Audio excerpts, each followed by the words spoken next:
अभी हम लोग स्टार्ट करते हैं मास्टर्स के साथ में। मास्टर में अपने सबसे पहले क्या करना होता है, आइटम की जो सेटिंग्स हैं उसको सबसे पहले बनाना होता है। आइटम में जो सेटिंग्स आती है हमारे पास, वो पहली होती है इन्वेंट्री आइटम कैटेगरी। अभी इन्वेंट्री आइटम कैटेगरी क्या होती है, हमारे पास जो आइटम्स होते हैं वो दो टाइप के होते हैं। एक आइटम होता है जिसको हम लोग सेल करते हैं और उसको हम लोग परचेस करते हैं, डिफरेंट टाइप के हो सकते हैं। एक होता है जो आइटम हमारा इन्वेंट्री होता है, और ज़्यादा बेटर समझें तो एक आइटम वो होता है जैसे कॉम्बो आइटम है। तो कॉम्बो इन्वेंट्रॉइड नहीं होता है, उसको बेचते ज़रूर हैं बट उसकी इन्वेंट्री जो मैनेज होती है वो जो उसके डिफरेंट आइटम्स उसके अंदर होते हैं वो मैनेज होता है। तो ये इन्वेंट्री आइटम कैटेगरी होती है, वो यहाँ से बनती है। इन्वेंट्री आइटम कैटेगरी पे जाके यहाँ से हम लोग जो भी इन्वेंट्री आइटम बनाना चाहें, इन्वेंट्री आइटम कैटेगरी, उसको यहाँ पे बना सकते हैं। कि कैटेगरी का नेम क्या है वो हम लोग फीड कर देंगे। देन कैटेगरी का नेचर क्या है, यहाँ पे हमारे पास जितने भी आइटम्स ऐड होते हैं, जितने भी प्रोडक्ट्स ऐड होते हैं वो चार टाइप के हो सकते हैं। एक तो परचेस्ड प्रोडक्ट होता है जिसको हम परचेस करते हैं और सेल करते हैं। दूसरा रॉ मटेरियल हो सकता है जिसको हम लोग रॉ मटेरियल या ड्राई रेडी ऐसा कुछ हम लोग बोल सकते हैं, जिसको हम लोग सिर्फ एज अ रॉ यूज़ करते हैं, उसको बेचते नहीं है। कि हम लोगों ने उसको लिया, उससे कुछ ना कुछ बनाते हैं और फिर उसके बाद बेचते हैं, उसको कभी भी डायरेक्टली नहीं बेचते हैं। एक होता है प्रिपेयर्ड मटेरियल। प्रिपेयर्ड वो होता है कि रॉ मटेरियल हम लोगों ने लिया फिर उससे कुछ बनाया, तो जो बना है वो प्रिपेयर्ड होता है।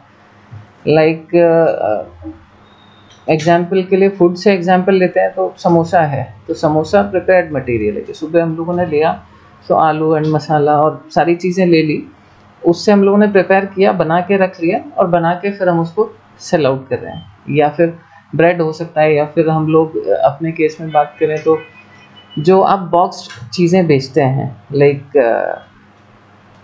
पाइनएप्पल के पीसेज हैं, उसका हम लोग बॉक्स बनाते हैं। तो आप पाइनएप्पल लाते हैं, उसको सेल नहीं कर रहे हैं, उसको पहले कट कर रहे हैं, क्लियर कर रहे हैं, फिर पैक कर रहे हैं, फिर उसके बाद उसको बेच रहे हैं। सो वो हमारा प्रिपेयर्ड मटेरियल में आएगा। उसके बाद आता है प्रिपेयर्ड प्रोडक्ट। तो ये प्रिपेयर्ड प्रोडक्ट होता है जो ऑन टाइम प्रिपेयर करते हैं और उसको बेचते हैं। तो प्रोडक्ट हमारे पास दो टाइप के हैं कि समोसा है जो मैंने बना के रखा और फिर उसको सेल किया, और एक होता है सैंडविच जो मेरे पास ऑर्डर आता है और मैं बनाता हूँ फिर देता हूँ। तो वैसे ऑन टाइम। तो ऐसे मेरे चार टाइप नेचर के प्रोडक्ट्स हो जाते हैं, उसके लिए कैटेगरीज। तो जैसे ये चार कैटेगरीज अभी बनी हुई है, तो ये हमारी कैटेगरी होती है इसके लिए जो इन्वेंट्री कैटेगरी होती है। अभी हम लोग कैटेगरी देख रहे हैं, इसलिए साथ में आइटम की कैटेगरी भी देख लेते हैं। तो आइटम की कैटेगरी हम लोगों को आइटम के मास्टर में मिलती है और यहाँ पे हम आइटम कैटेगरी बनाते हैं। आइटम कैटेगरी में हमारी जो जनरल कैटेगरीज होती हैं जितनी भी, जैसे फ्रूट्स है, वेजिटेबल है या एक्जॉटिक फ्रूट्स हैं, ये सारी जो होती है वो कैटेगरी होती है। यहाँ पे कैटेगरी का नेम डिफाइन करते हैं, कैटेगरी का डिस्क्रिप्शन डिफाइन करते हैं। उसके बाद इसका पेरेंट कैटेगरी कौन सा है। अगर हम इसको प्राइमरी रखते हैं तो ये प्राइमरी कैटेगरी होता है, ये किसी के डाउन में नहीं आता है। बट अगर आपने कोई कैटेगरी बना दी और नीचे कुछ और सिलेक्ट कर लेते हैं तो उसका सब कैटेगरी बन जाता है। तो ये इसका पेरेंट कैटेगरी कौन होगा वो आप डिफाइन करते हैं, स्टेटस डालते हैं, यहाँ पे कैटेगरी का इमेज सिलेक्ट करते हैं, सेव कर देते हैं। तो जो भी आप इमेज सेव करते हैं वो यहाँ पे आ जाता है। तो ये हम लोगों का कैटेगरी हो गया। अगेन हम लोग मास्टर्स पे आते हैं, तो मास्टर्स पे ये हो गया। दूसरा होता है मैन्युफैक्चरर। सो कोई भी ऐसे प्रोडक्ट्स जो हम किसी और से खरीद रहे हैं, कोई और उसको मैन्युफैक्चर कर रहा है, हम लोग उसको सेल कर रहे हैं, तो मैन्युफैक्चरर्स यहाँ पे बनाते हैं। लाइक अगर मैं यहाँ पे ले लेता हूँ पार्ले। सो पार्ले एक मैन्युफैक्चरर है। इसका कुछ अगर मुझे डिस्क्रिप्शन भी देना है तो मैंने यहाँ पे डिस्क्रिप्शन दे दिया और इसको सेव कर दिया, तो मेरा पार्ले बन गया मैन्युफैक्चरर के बाद होता है ब्रांड, कि इसको मैन्युफैक्चर तो ब्रांड पार्ले ने किया है, बट इसका ब्रांड क्या है, किस ब्रांड के अंडर हम इसको सर्व कर रहे हैं। नहीं, तो ये मैन्युफैक्चरर आया मतलब हम लोग देख लेते हैं आइटम कैसे ऐड करना है और आइटम में क्या क्या एलिमेंट्स होते हैं जो हमको मास्टर्स से पहले ऐड करने होते हैं। तो यहाँ पे आईडी ऑटो जनरेट होता है जब भी आप आइटम ऐड करते हैं। उसके बाद नेचर होता है, तो veg, non veg and other. Veg, non veg and other होता है क्योंकि फूड आइटम है तो वेज, नॉन वेज, और अगर कुछ और आइटम है तो उसमें हम लोग अदर यूज कर सकते हैं। और उसके बाद अगर फूड भी है और वो वेज नॉन वेज दोनों में नहीं आता तो भी हम लोग उसमें अदर यूज़ कर सकते हैं डिफाइन करने के लिए। यहाँ पे आइटम का कोड होता है, ये कोड आपको डिफाइन करना होता है। आप अगर किसी कोड वर्ड से अपने प्रोडक्ट को बोलते हैं, प्रोडक्ट का नाम बहुत बड़ा है तो उसका छोटा सा कोड वर्ड कुछ डिफाइन करना है, तो यहाँ पे आप डिफाइन कर सकते हो। उसके बाद यहाँ पे आता है कि प्रोडक्ट का टाइप क्या है। टाइप हम लोगों ने जो अभी डिस्कस किए थे 4 टाइप्स हैं। परचेस टाइप, हम कोई प्रोडक्ट परचेस कर रहे हैं और उसको बेच रहे हैं, तो परचेस टाइप का प्रोडक्ट है। कॉम्बो, मतलब हमारे 4-5 अलग अलग प्रोडक्ट है, उसका एक कॉम्बो बना के हम लोगों ने सेल कर दिया। लाइक कॉफ़ी एंड सैंडविच का एक कॉम्बो बन गया, तो हम उसको कॉम्बो कुछ अलग प्राइस पे दे रहे हैं। कॉफ़ी और सैंडविच अलग अलग प्राइस में 100 रुपये का पड़ता है, बट 80 रुपीज़ में हम लोग कॉम्बो दे रहे हैं, तो वो कॉम्बो हो जाता है। तो कॉम्बो जैसे हम लोग सिलेक्ट करते हैं तो यहाँ पे कुछ चीज़ें चेंज हो जाती हैं। फिर होता है प्रिपेयर्ड। तो प्रिपेयर्ड होता है जो प्रोडक्ट हम लोग बना रहे हैं रॉ मटेरियल से, और बना के फिर हम लोग उसको सेल कर रहे हैं। जैसे आपने सीड मंगवाया, आपके पास सीड है एंड कोकोपीट है और ये सारी चीज़ें, फिर उससे आपने प्रोसेस करके एक पौधा बना 10-15 दिन में, फिर आप उसको सेल कर रहे हैं, तो प्रोसेस प्रिपेयर्ड है। सो जब भी जैसे ही आपने सीड लिया तो आपकी सीड की इन्वेंट्री कम हो गई, जैसे ही आपने कोकोपीट लिया उसकी इन्वेंट्री कम हो गई, आपने खाद लिया उसकी इन्वेंट्री कम हो गई, तो वो सारी इन्वेंट्री कम अभी हो गई, बट आपकी कोई इन्वेंट्री बढ़ी नहीं अभी, है ना। जब वो पौधा बना तो तब तक वो अंडर प्रोडक्शन है, जैसे ही वो बन के सेलिंग पोजीशन में आया तो प्रोडक्शन रेडी हो गया।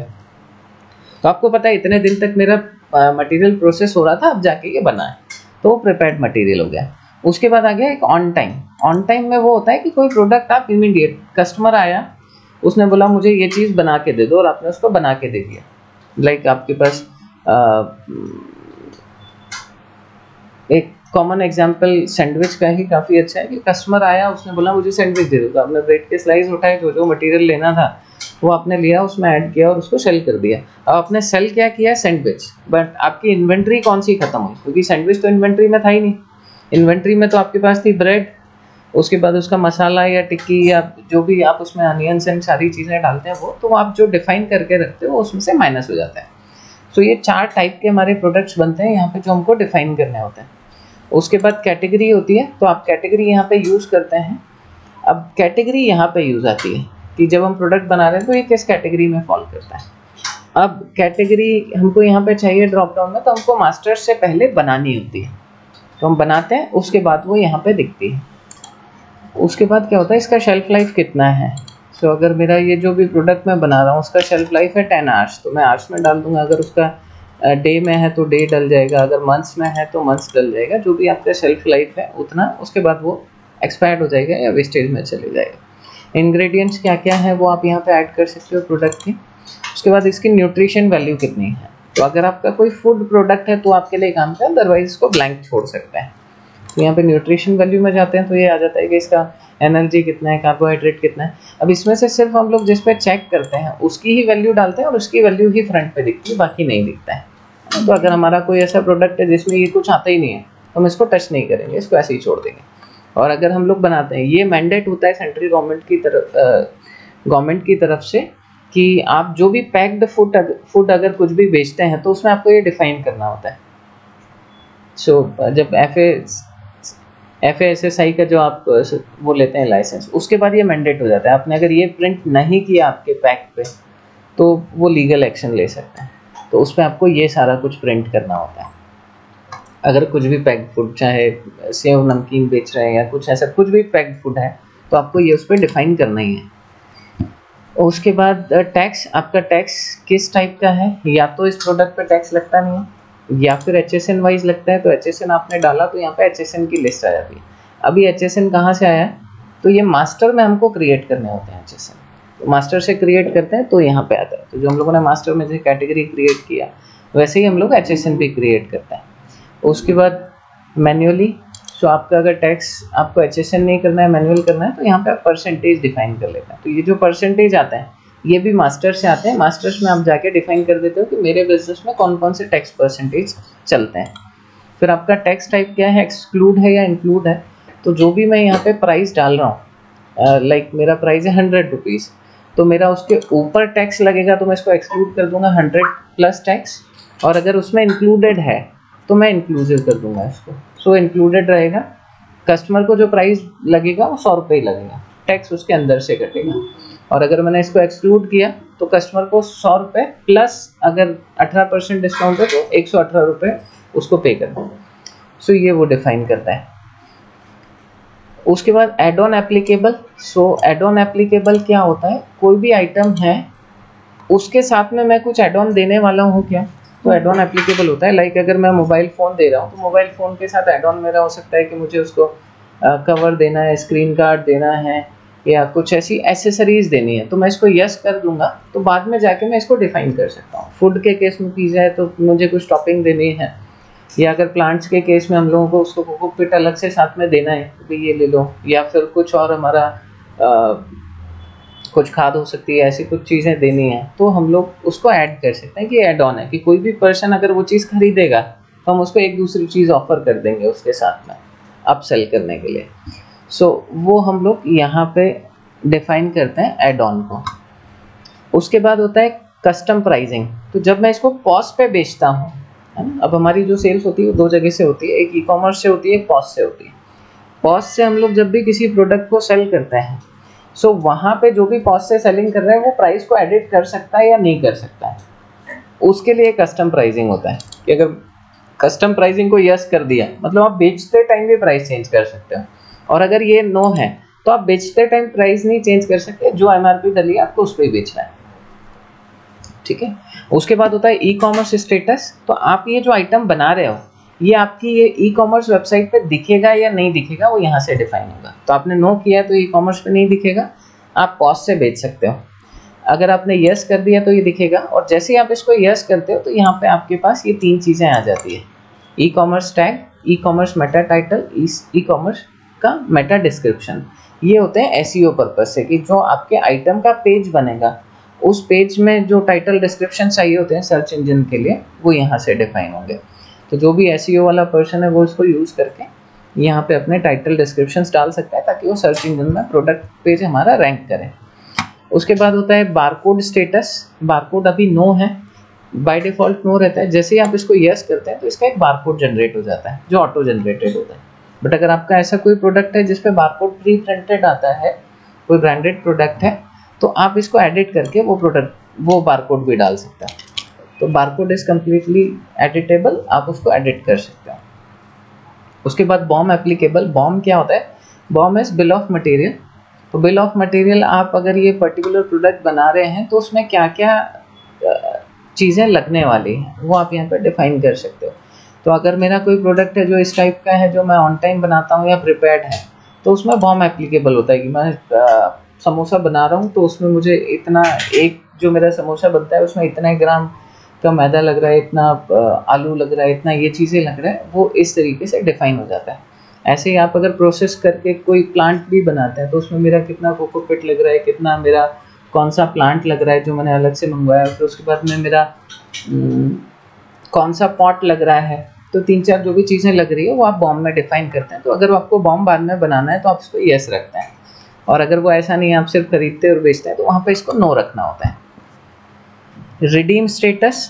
रिडीम स्टेटस होता है बेसिकली आप अगर रिवॉर्ड पॉइंट यूज़ कर रहे हैं, आप किसी भी परचेज पे कस्टमर्स को रिवॉर्ड दे रहे हैं, तो वो इस प्रोडक्ट को खरीदते टाइम उस रिडीम कर सकता है या नहीं कर सकता है। जैसे डिस्काउंट में भी हम लोग करते हैं ना कि सारी चीज़ों पे डिस्काउंट है, ऑयल पे नहीं है या आलू पे नहीं है या प्याज पे नहीं है, जो बिल डिस्काउंट होता है, उसी तरीके से आप रिवॉर्ड पॉइंट भी उस पर कंज्यूम हो सकते हैं या नहीं हो सकते हैं, उसको यहाँ से डिफाइन करते हैं। यस है तो रिडीम हो जाएगा, नो है तो नहीं होगा। उसके बाद वेट स्टेटस। सो वेट स्टेटस यहाँ से हमको डिफाइन करना होता है कि ये जो मेरा प्रोडक्ट है, इस प्रोडक्ट में हमको वेट से मेजरमेंट करना है या नहीं करना है, राइट। सो वेट से अगर मुझे मेजरमेंट करना है तो मैं इसको यस कर दूंगा। यहाँ पे मुझे स्टैंडर्ड यूनिट डिफाइन करनी होती है कि वेट से मेजर करना है, और इस प्रोडक्ट की स्टैंडर्ड यूनिट जो है वो केजी है। तो जब भी मैं प्रोडक्ट परचेज करूंगा केजी में करूंगा, मेरी इन्वेंट्री जो मैनेज होगी वो केजी में होगी। मैं उसको सेल सेकेंडरी यूनिट में भी कर सकता हूँ, मैं उसको ग्राम में भी सेल कर सकता हूँ, बट उसकी जो प्राइमरी यूनिट जो होगी वो क्या होगी वो मुझे यहाँ पे डिफाइन करना होता है। और ये जो यूनिट्स होती हैं ये भी मास्टर से बनती है। तो अभी हम लोग अगेन मास्टर पे जाएंगे और वहाँ पे देखेंगे कि ये कैसे बनती है। उसके बाद रिवॉर्ड स्टेटस, कि आप ये जो पर्टिकुलर प्रोडक्ट है उस पर रिवॉर्ड आपको देना है या नहीं देना है, देना है तो कितने पॉइंट देने हैं और उसकी वैल्यू क्या रहेगी वो आपको डिफाइन करना होता है। फिर आपका स्टेटस होता है। उसके बाद में ये जो आता है ये वेरिएंट होता है। वेरिएंट जैसे मेरा एक रेगुलर वेरिएंट है, रेगुलर वेरिएंट का वेट जो है वो 100 ग्राम्स है। सो ये मैंने ग्राम्स डिफाइन कर दिया। इसका जो प्राइस है वो 10 रुपीज़ है। ये पर पीस है, ये इसका बारकोड है, ये इसका रीऑर्डर लेवल है। रीऑर्डर लेवल होता है कि इस लेवल पे पहुंचने के बाद आपको इन्वेंट्री में वो अलर्ट कर देगा कि आपका ये मिनिमम लेवल तक पहुंच गया, आप इसको अगेन रीऑर्डर करना है, ये वो डिफाइन करता है। उसके बाद हैंडओवर स्टेटस होता है कि ये जो पर्टिकुलर आइटम है इसको डेली जब मेरा end of the day closing होता है तो उस टाइम पे इसका मुझे फिजिकल स्टॉक लेना है या नहीं लेना है। अगर आपको इस आइटम का फिजिकल स्टॉक लेना है तो आप इसको टिक कर देते हैं, नहीं लेना है तो इसको नो रखते हैं। यूज़ फॉर एड ऑन, ये मेरा पर्टिकुलर जो प्रोडक्ट है वो किसी और प्रोडक्ट के साथ में एड ऑन यूज़ हो सकता है या नहीं हो सकता है, उसके लिए हमको यस या नो करना होता है। यूज़ फॉर कॉम्बो, ये पर्टिकुलर आइटम मेरा कॉम्बो में यूज़ हो सकता है या नहीं हो सकता है, उसको चेक करना है। तो अगर मैं यस कर दूंगा तो कॉम्बो में, यहाँ पे जो भी सेटिंग होती है नीचे जो वेरिएंट में हो रही है ये इस पर्टिकुलर वेरिएंट के लिए होती है, प्रोडक्ट के लिए नहीं होती। तो इसलिए आपने जैसे ही फीड किया और आप नेक्स्ट वेरिएंट पे जाते हैं तो अगेन यहाँ पे आपने जैसे ही मेरा रेगुलर है, दूसरा मेरा लार्ज हो गया और ये मेरा 250 ग्राम्स का है, तो ये मेरा 250 ग्राम्स है और इसका प्राइस मैंने 20 रुपीज़ दे दिया और इसको मैंने पीस कर दिया। रीऑर्डर लेवल मुझे इसका, तो ये हर आइटम का रीऑर्डर लेवल मैनेज करेगा कि आपके पास जो रेगुलर है वो कितने पे रीऑर्डर जाएगा, ये कितने पे जाएगा, इनको फिर मैं अगेन यूज़ कर सकता हूँ या नहीं कर सकता हूँ, ये आपको ये। तो आप अलग अलग वेरिएंट बना सकते हैं एक प्रोडक्ट के। और जब आप वेरिएंट बनाते हैं तो जब भी आप ई कॉमर्स पे परचेस करने जाते हैं या पॉस से सेल करते हैं तो वहाँ पे वो आपको पॉपअप देता है कि भाई इसमें से मुझे कौन सा देना है, 100 ग्राम वाला वेरिएंट देना है या 250 ग्राम वाला देना है। सो वेरिएंट इस तरीके से क्रिएट होता है। उसके बाद आता है स्पेसिफिकेशन। अब ये स्पेसिफिकेशन भी अगेन मास्टर से बनते हैं, बट ये जो कनेक्टेड होते हैं वो कैटेगरी के साथ कनेक्टेड होते हैं कि जिस कैटेगरी पे आपने स्पेसिफिकेशन डाला होगा सिर्फ वो स्पेसिफिकेशन यहाँ पे आ पाएंगे।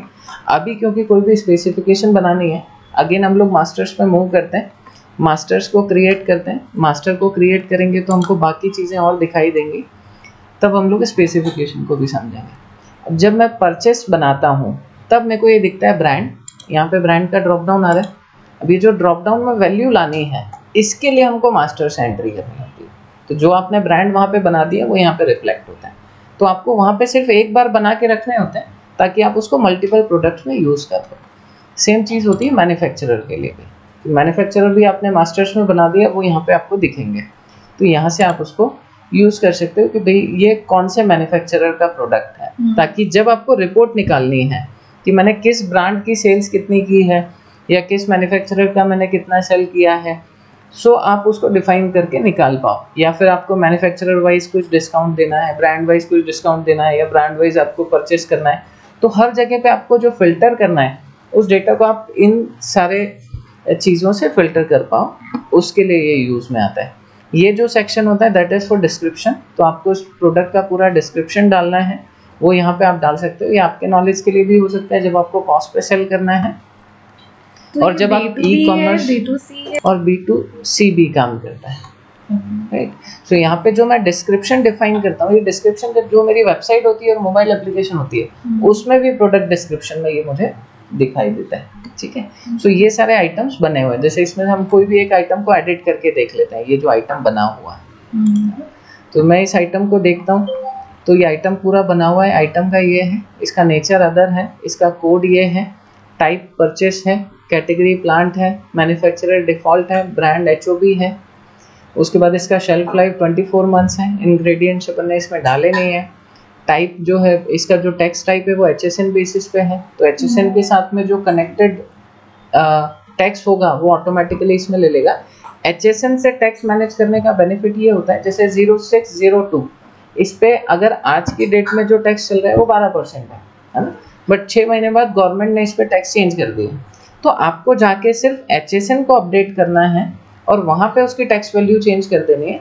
तो ऑटोमेटिकली आपके जितने भी प्रोडक्ट्स हैं जो इस HSN से कनेक्टेड है, नेक्स्ट बिलिंग में उनका जो टैक्स परसेंटेज होगा वो नए स्लैब पे आ जाएगा। सपोज वो 10% हो गया, तो अब आपकी नई जो भी है, तो आपको हर प्रोडक्ट को एडिट नहीं करना पड़ेगा, आपने सिर्फ एक HSN को चेंज किया और आपकी बिलिंग में सभी जगह पे परसेंटेज चेंज हो गया।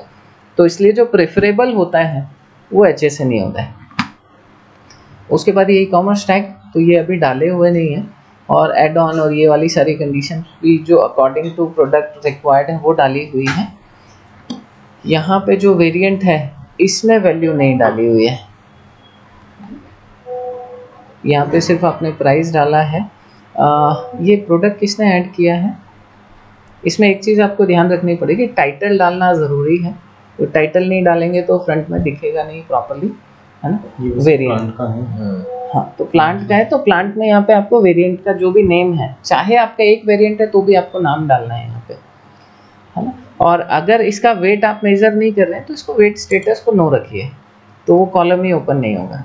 तो वेट स्टेटस को आप नो ही रखो। प्लांट्स के केस में वेट कहीं पे आपके काम आएगा ही नहीं, सिर्फ जहाँ पे आप सॉइल है या कोकोपिट है जो आप वेट से सेल करते हैं, वैसे तो वो भी पैकेट से ही होती है, बट अगर आपकी परचेसिंग उसकी वेट से होती है तो आपको यूज़ करना चाहिए उसको वेट स्टेटस, अदरवाइज आप उसको नो रखो।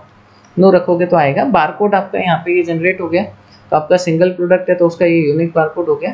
यहाँ पे आपको टाइटल का नेम ज़रूर देना है, और मेरे हिसाब से आपको use for add on and use for combo देना चाहिए, क्योंकि जब आप कॉम्बो बनाने जाओगे तो किसी भी प्लांट को किसी के साथ भी कॉम्बो कर सकते हैं, है ना। तो बाय डिफ़ॉल्ट आप इसको यस रखोगे तो ज़्यादा बेटर रहेगा, ठीक है।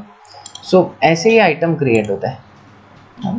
अब आइटम क्रिएट करते टाइम ये ड्रॉप डाउन में जितनी भी वैल्यूज़ आई हैं ये सारी आपको डिफाइन करनी होती है मास्टर से। इसमें से सिर्फ एक चीज़ होती है जो यहाँ से क्रिएट होती है, आइटम कैटेगरी।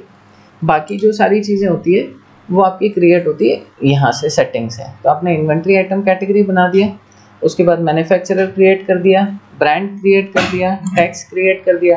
टैक्स कैसे क्रिएट करते हैं वो हम लोग देख लेते हैं। सिंपली लिस्ट आता है, ऐड न्यू करना है, यहाँ पे टैक्स का नाम देना है जो भी हम लोग देने वाले हैं वो हम लोगों ने डिफाइन कर दिया, लाइक जीएसटी 12%, ये नाम दे दिया। टैक्स का वैल्यू कितना है तो 12% दे दिया, 12 दिया और इसको सेव कर दिया। सो ये हमारा सेव हो जाता है कि जीएसटी 12 ये मेरा नाम है और टैक्स का वैल्यू है 12%। तो मैं प्रोडक्ट में जाके इसको यूज़ कर सकता हूँ। HSN ये बने हुए हैं, और भी जो HSN बनाने होते हैं तो यहाँ पे आपका HSN नंबर, उसके बाद उसका टैक्स का परसेंट कितना है और ये कितनी तारीख से एप्लीकेबल है। क्योंकि जो भी नोटिफिकेशन आता है जीएसटी काउंसिल से वो ये आता है कि 1 अप्रैल से इस HSN नंबर का टैक्स ये होने वाला है ना। तो आप 1 अप्रैल को तो याद रहेगा नहीं, ना ही आप 1 अप्रैल को जाके सारे प्रोडक्ट का टैक्स चेंज कर पाओगे। 31 मार्च तक का तो आपको इसी टैक्स को बिल बनाना है, तो आप आज चेंज कर नहीं सकते। नोटिफिकेशन आ जाए, बाद में भूल गए तो प्रॉब्लम हो सकती है। तो उसमें आप ये कर सकते हो कि अभी मेरा 12 है, मैं इस पर ऐड करूँगा, इसको कर दूंगा 10 और यहाँ पे डेट डिफाइन कर दूंगा कि ये मेरा जो जाएगा वो जाएगा 1 अप्रैल 2021 से 10% हो जाएगा। तो 1 अप्रैल को जो भी बिल बनेगा इस HSN के अगेंस्ट में वो ऑटोमेटिकली 10% का बनेगा। सो आप जो फ्यूचर की सेटिंग्स हैं उसको भी यहाँ पे करके रख सकते हैं कि अब फ्यूचर में आपका टैक्स परसेंटेज क्या होने वाला है किसी पर्टिकुलर HSN के लिए। तो वो आपने डिफाइन करके रख दिया, वो जिस जिस प्रोडक्ट को असाइन होगा उसके ऑटोमेटिकली बिलिंग चेंज हो जाएंगे as per the tax rules, ठीक। आइटम में एक चीज़ और ऐड हुई है, वो है परचेस टाइप, कि ये प्रोडक्ट का परचेस टाइप आपका क्या है, पैक में परचेस कर रहे हो या लूज परचेस कर रहे हो। तो अगर आप इसको पैक, सिर्फ परचेस मटेरियल के केस में ही आता है ये पैक या लूज। तो आपने पैक में अगर कुछ परचेस किया है, तो एक पानी का बॉटल है आप वो ले रहे हैं, तो वो परचेस आपने कैसे किया है, पैक ही किया है। तो पैक आपने किया तो यहाँ पे आपका आइटम आ गया, कैटेगरीज और ये सारी चीज़ें आप डिफाइन कर देते हो। वैसे ही अगर आप कोई प्रोडक्ट लूज परचेस कर रहे हो, जैसे अभी हम लोग जो मेजरली परचेस करते हैं वेजिटेबल्स, वो लूज होती है। सर अब लूज पे क्लिक करना, जैसे ही आपने उसको लूज किया तो लूज में आप क्या करते हैं, आलू को लूज परचेस किया तो लूज में आपने 50 किलो आलू परचेस कर लिया, बट आप उसको आप जब सेल करते हैं तो दूसरी यूनिट्स में करते हैं। तो आपको यहाँ पे यूनिट डिफाइन करनी होती है कि मैं लूज परचेस कर रहा हूँ और इसको केजी में परचेस कर रहा हूँ, और इसकी जो अल्टरनेट यूनिट है वो क्या है, वो ग्राम है। तो मैं ग्राम कर रहा हूँ और ये कितना ग्राम होता है वो आपने डिफाइन कर दिया कि 1 केजी में 1000 ग्राम होता है, ठीक है। तो आपने ये डिफाइन कर दिया। उसके बाद आप जब यहाँ पे वेरिएंट बनाते हैं तो आपने एक वेरिएंट बना दिया 1 kg,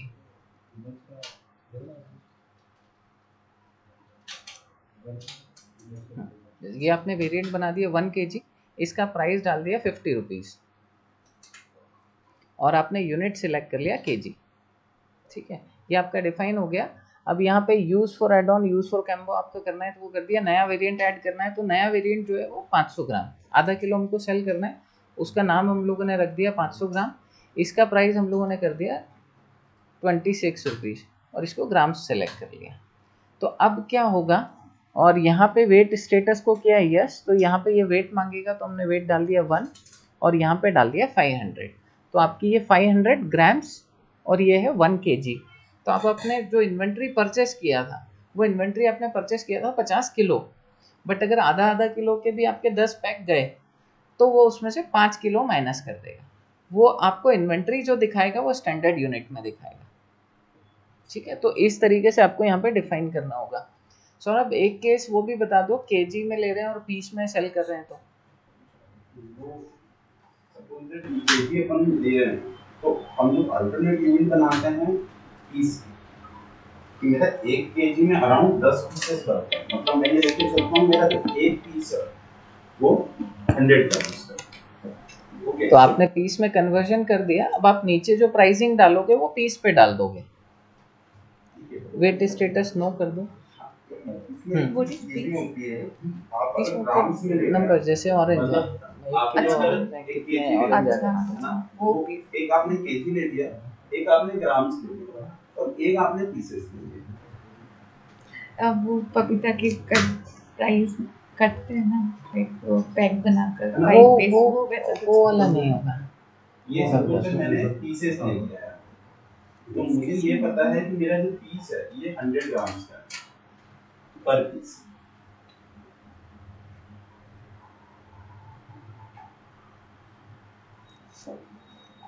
तो आपको वेट डालना है तो उसका यहाँ पे आपने वेट डाला है कितना है, फिर आपने पीस किया है तो आप यहाँ से सेल करोगे पीस, बट इन्वेंट्री आपकी जो माइनस होगी वो ग्राम्स में केजी में ही होगी जो आपकी प्राइमरी यूनिट है, क्योंकि आप इन्वेंट्री के लिए यूनिट कभी भी मल्टीपल नहीं रख सकते हैं, है ना, क्योंकि आप उसको किसी एक यूनिट में ही खरीदोगे।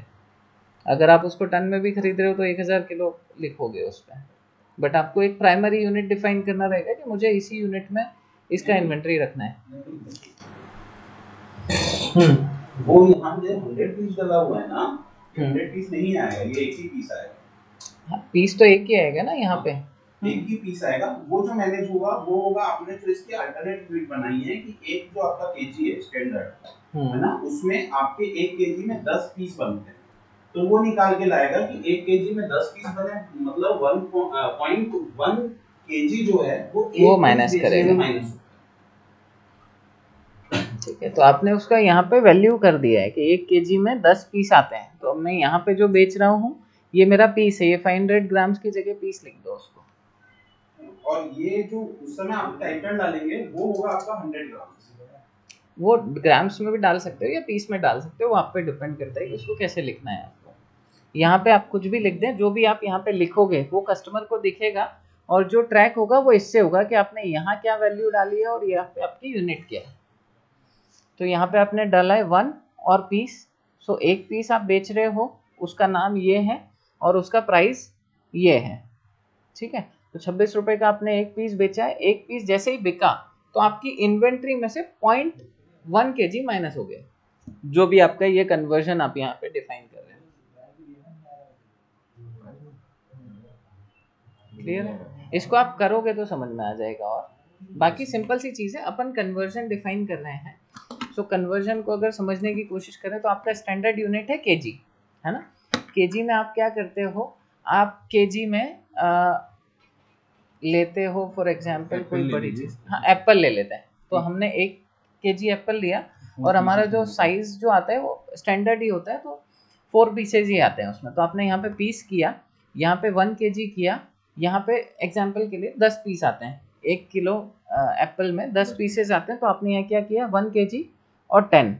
अब यहाँ पे आपने फर्स्ट वेरिएंट जो बनाया वो फर्स्ट वेरिएंट बनाया 1 केजी, वो 50 रुपीज़ और केजी डिफाइन कर दिया। दूसरा आपने बनाया ये 100 ग्राम्स लिखा है, इसकी जगह सौरभ यहाँ पे लिख दो 5 पीसेस।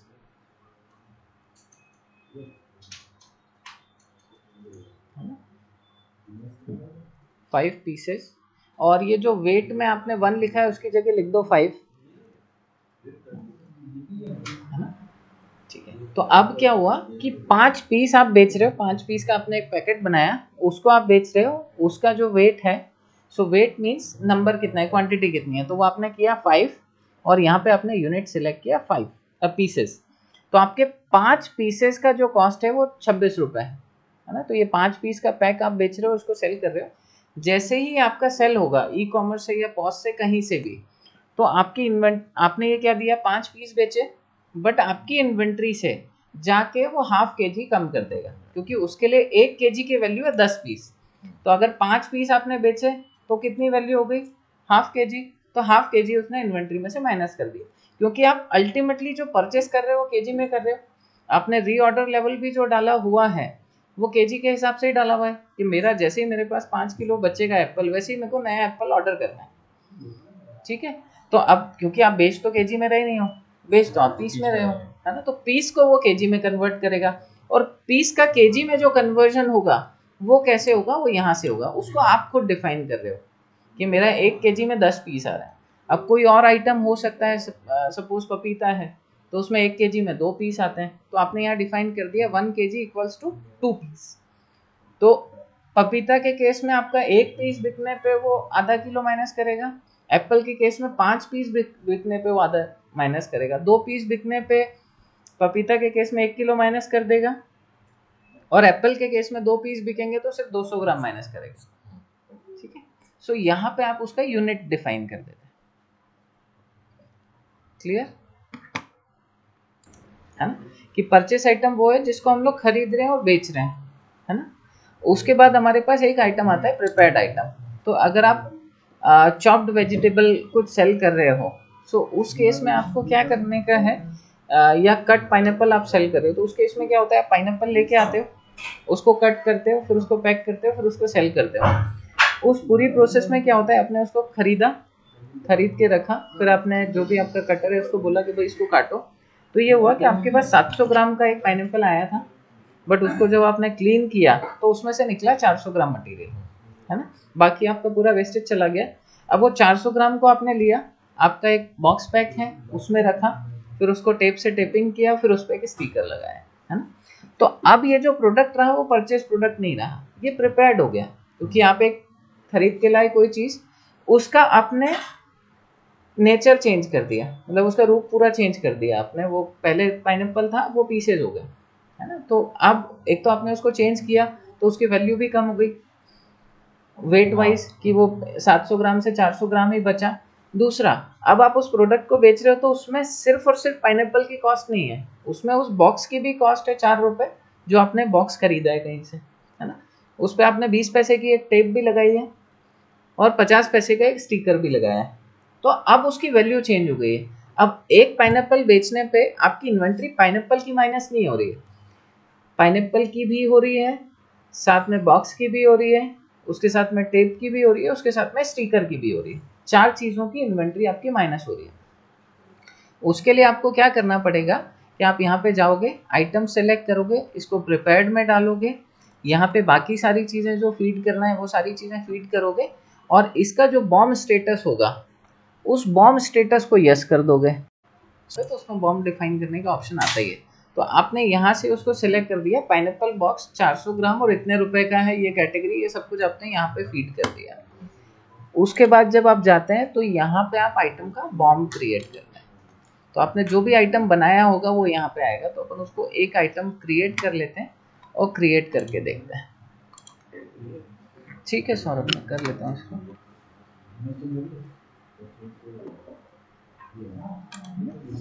फॉर एग्जाम्पल हम लोगों ने ये किया,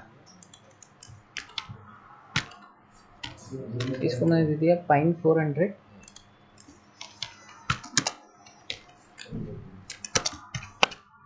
ये मैंने इसका नाम भी दे दिया, कैटेगरी मैंने इसको डेली फ्रूट में डाल दिया, ब्रांड को मैंने HUB कर दिया, इसको मैंने डिफ़ॉल्ट कर दिया, इसका शेल्फ लाइफ मैंने कर दिया 24 आवर्स डाल दिया। इसमें ये कुछ डालना है तो मैंने ऐड किया, अदरवाइज इसको छोड़ दिया। मुझे टेक्स्ट जो लेना है वो मैंने सेलेक्ट किया और ये कोई भी एक टेक्स्ट सेलेक्ट कर लिया। प्राइस मेरा इंक्लूडेड है, अब मेरा एड ऑन एप्लीकेबल इसके साथ में आएगा, नो रिडीम स्टेटस को यस कर दिया, वेट स्टेटस को मैंने इसको यस कर दिया, बारकोड स्टेटस को भी मैंने यस कर दिया, एक्टिव स्टेटस है, कस्टम प्राइसिंग इसका नो रखा है, ई कॉमर्स स्टेटस ये इसको नो ही रखते हैं अदरवाइज दिखने लग जाएगा। उसके बाद हमने इसको यहाँ पे जो स्टैंडर्ड यूनिट है वो हम लोगों ने क्या करना है वो डिफाइन कर दिया कि इसको हम लोग पीसेज में लेने वाले हैं। रेगुलर हमने इसका नाम रखा है, 400 ग्राम हमारा वेट होगा, यूनिट हम लोगों का बॉक्स है और इसका प्राइस जो है वो 50 रुपीज़ है, 50 रुपीज़ पर बॉक्स ये मैंने डाला। इसका रीऑर्डर 10 डाल दिया, use for combo, use for add on, ये मैंने तीनों चीज़ें इसकी यस कर दी है। अब मैं इस प्रोडक्ट को क्रिएट कर देगा, प्रोडक्ट क्रिएट हो गया। मुझे प्रोडक्ट का यहाँ पे इमेज डालना है, वो इमेज में अपडेट कर सकता हूँ। मेरा पाइनएप्पल क्रिएट हो गया। अब मैं आइटम में जाता हूँ, आइटम में जाके मैं बॉम्ब डिफाइन करता हूँ। So item bomb, item bomb franchise,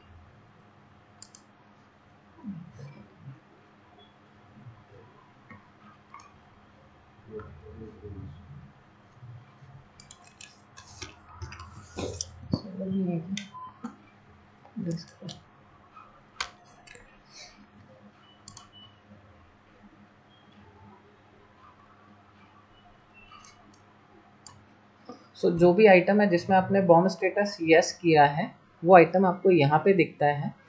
उसमें आपको प्लस पे क्लिक करना होता है। प्लस पे क्लिक करने के बाद यहाँ पे आपको डिफाइन करना होता है कि इसके अंदर मेरा कौन कौन से आइटम जा रहे हैं। सो अब यहाँ पे मेरा अगर इसमें जाता है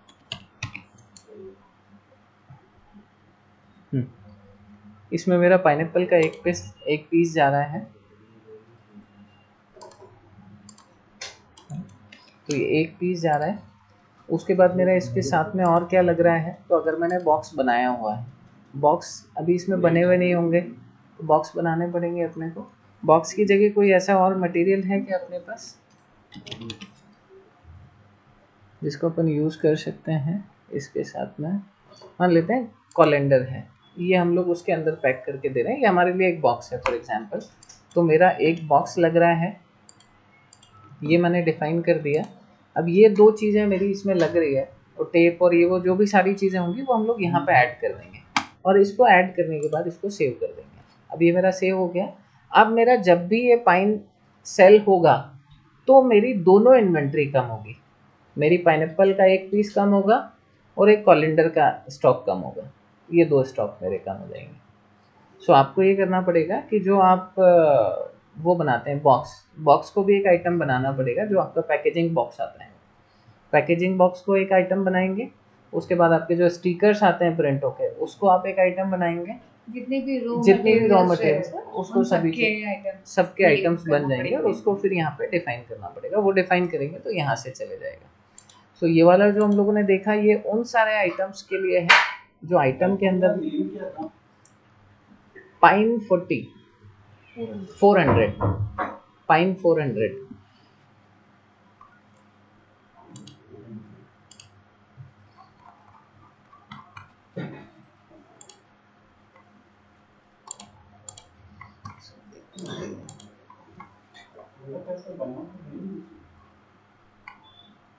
बनाया है मैंने,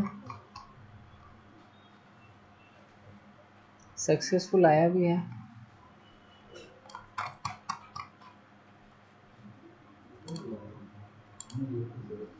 एडमिन से बनाया भी, असाइन नहीं किया है किसी को।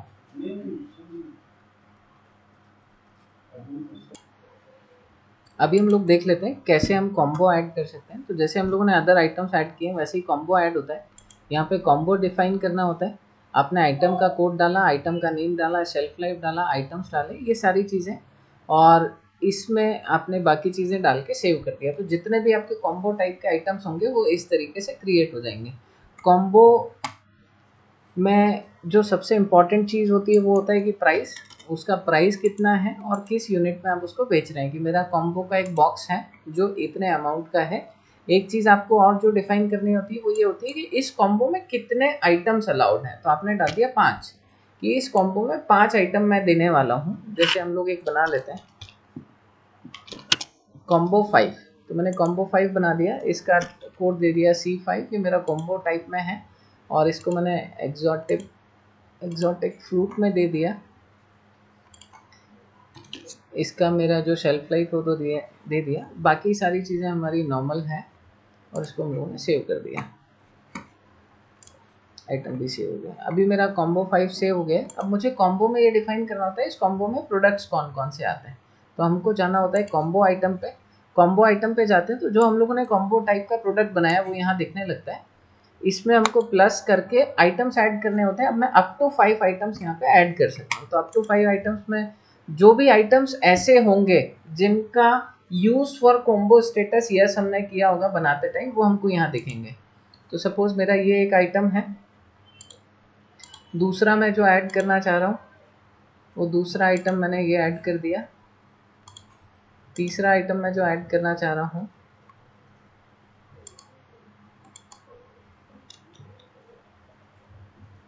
वो मैंने तीसरा आइटम ऐड कर दिया।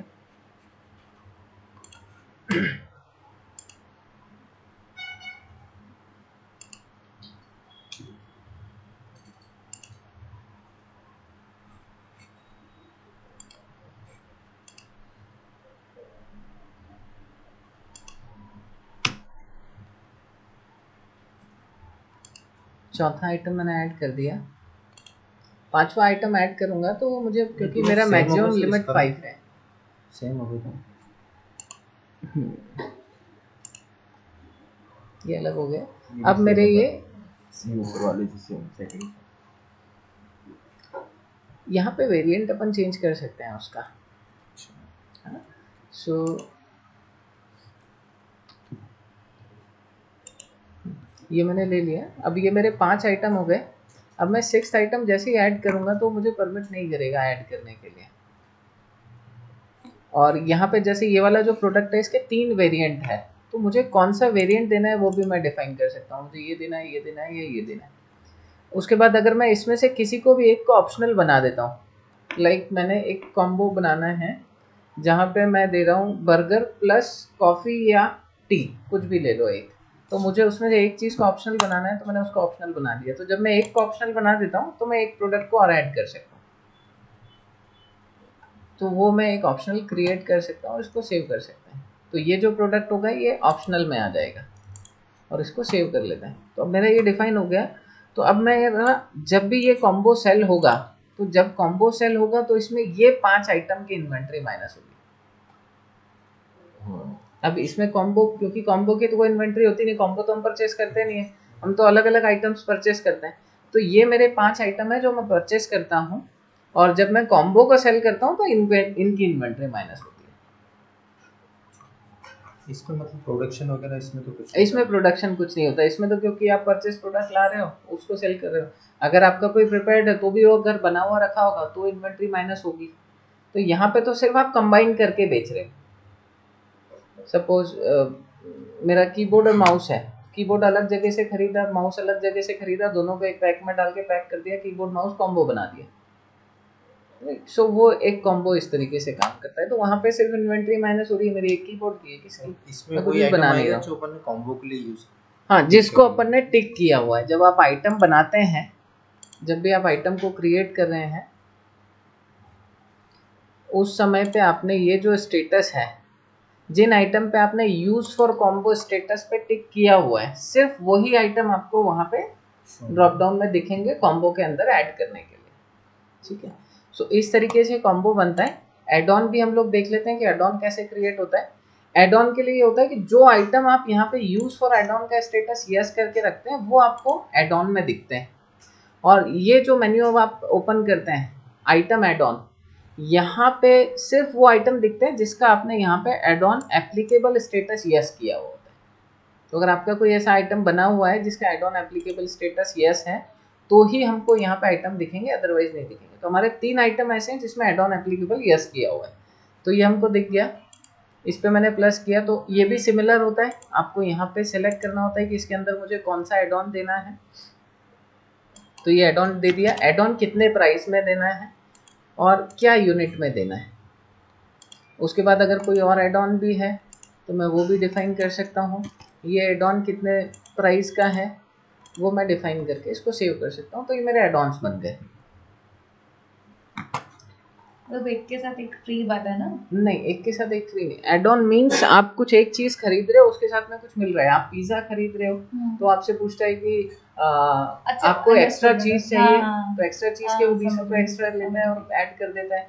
हाँ, या बर्गर ले रहे हैं तो फ्रेंच फ्राइज देता है, दैट इज एड ऑन, कि वो बर्गर के साथ में फ्रेंचाइज पूछेगा ही, तो वो चीज एड ऑन होती है कि आप किसके साथ में क्या चीज दे रहे हो। सो एड ऑन हो गया।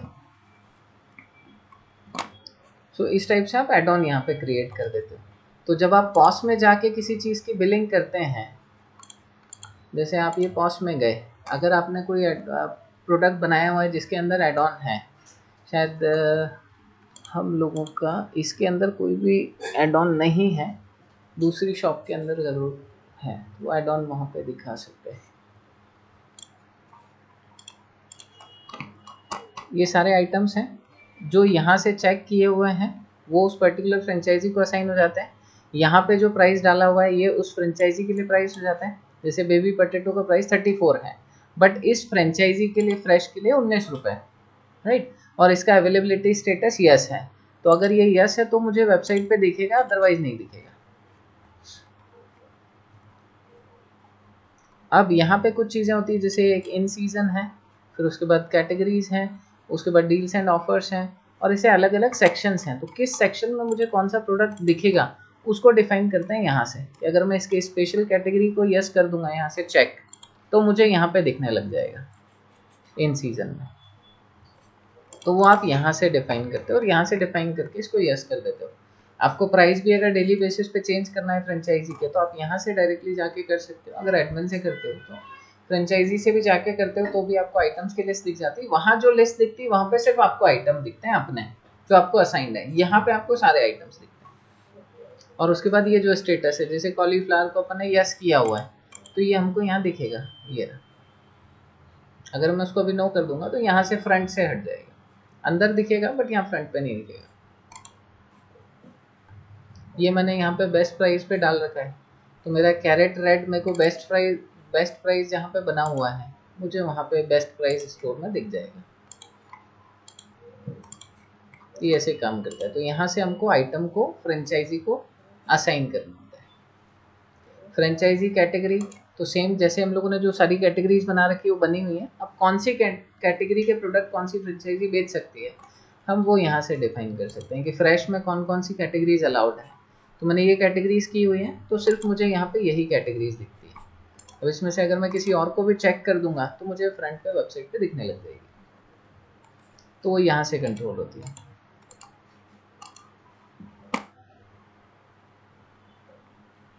इस फ्रेंचाइजी का देखना है तो इसमें कौन कौन सी कैटेगरीज अलाउड है वो यहाँ पे दिख रही है।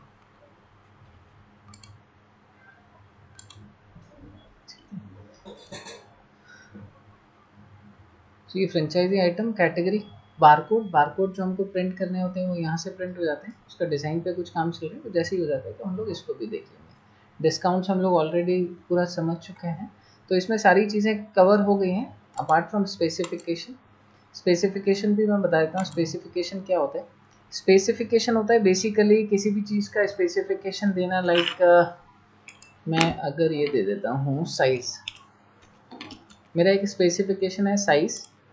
अब ये ये क्या है, प्राइमरी है, और इसका कुछ इमेज मुझे लेना है तो मैं ले लूँगा, अदरवाइज इसको छोड़ दूँगा। तो मेरा साइज़ हो गया। एक मेरा हो गया कलर, मैं कलर भी लेता हूँ, तो मैंने कलर भी डिफाइन कर दिया। तो मेरे दो स्पेसिफिकेशन बन गए। अब मैं जब आइटम कैटेगरी पे जाता हूँ तो मेरा लाइक डेली फ्रूट्स हैं, या हम लोग देख लेते हैं आर्टिफिशियल प्लांट। तो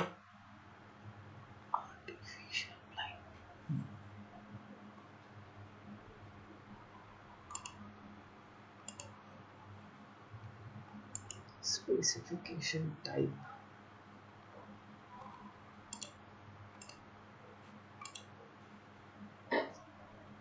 and specification item category, item